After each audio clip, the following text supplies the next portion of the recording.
You know, let's make it simple. We all want freedom, as much of it as possible. Welcome to Moral Libertarian View, a program where we discuss news events that are worth looking at from the point of view of the moral libertarian idea. That is, every individual should have equal and maximum moral agency in their lives. I hope you subscribe if you are interested. Today, I want to talk about the recent drama surrounding Joe Rogan and Andrew Yang, and realizations I've had through this episode. Basically, it all started when Joe Rogan mischaracterized something that Andrew Yang said.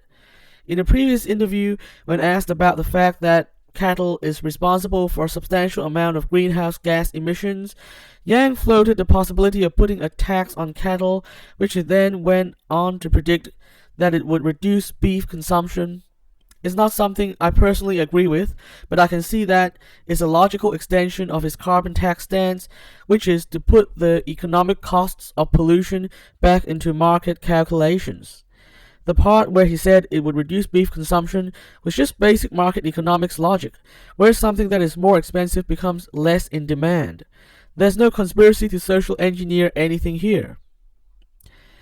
However, Joe Rogan appeared to mischaracterize Yang's position as wanting to stop people from eating beef, or perhaps even turning everyone vegetarian, which is nonsense because Yang isn't even a vegetarian himself.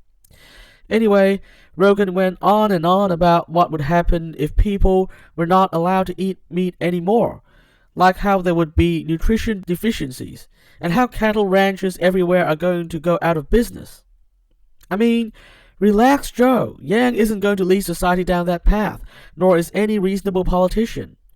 Even if the carbon tax is extended to cattle, and that's surely a long, long way away, the effect would be that beef would be slightly more expensive, and some families may decide to swap it for chicken or pork once a week.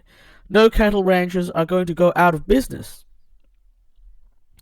Many people in the Yang gang have accused Rogan of smearing Yang here. I actually don't agree with this. Rogan was nothing but nice to Yang when he was on the podcast earlier this year.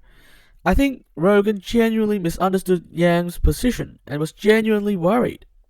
I think it's great that the Yang gang mobilized to correct this misunderstanding before it could spread too far.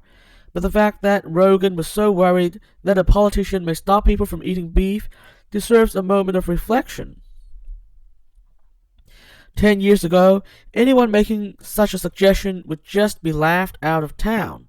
The idea that politicians would stop people from eating meat in a country like America used to be the stuff of stand-up comedians.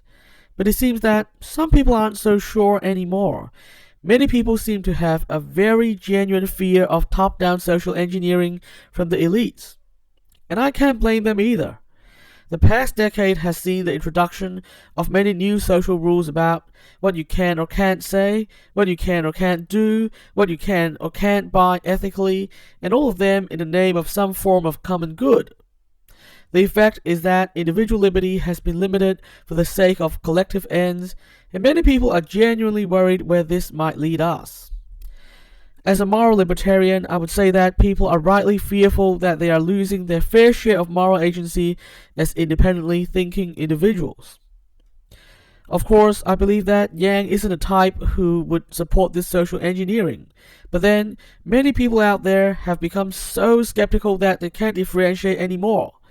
This has essentially created a climate where anyone raising any new idea could potentially be the enemy, which also explains why some right-leaning people have come to fear anything that is not standard conservatism. They've essentially become reactionary in the face of those forcing change by peer pressure. My point is, I don't think the road we're heading down here is good for either individual liberty or the social fabric. People rightly value their individual liberty, and using peer pressure to force social change is never a good idea. Moreover, it ends up scaring a lot of people towards the reactionary end of things, and through reducing mutual trust, fractures the social fabric in the process.